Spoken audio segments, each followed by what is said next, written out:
Hello friend, तो आज बहुत गड़बड़ हुईगा हमारे साथ। पूछो का गड़बड़ हुआ, हम बताई तुमका।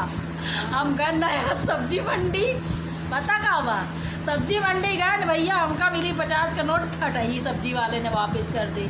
हमने उसको वापस करने गई फटही नोट। हमने कहा चलो वापस करके आते हैं, चेंज करा के लाते हैं, नहीं चलेगी ये आगे।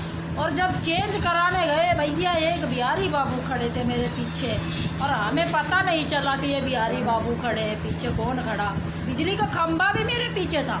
हमने आगे नोट चेंज करा रही है एक हाथ से, और दूसरे हाथ से मैंने पीछे खाते हुए कोन खा रही थी आइसक्रीम का।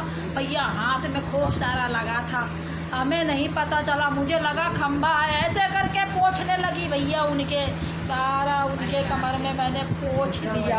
अब बाद में मैं पीछे मुड़ के देखी, मैंने कहा है भैया, मैंने समझा खंभा है। तो वो भैया क्या बोले, कोई बात नहीं दीदी, सॉरी कोई बात नहीं।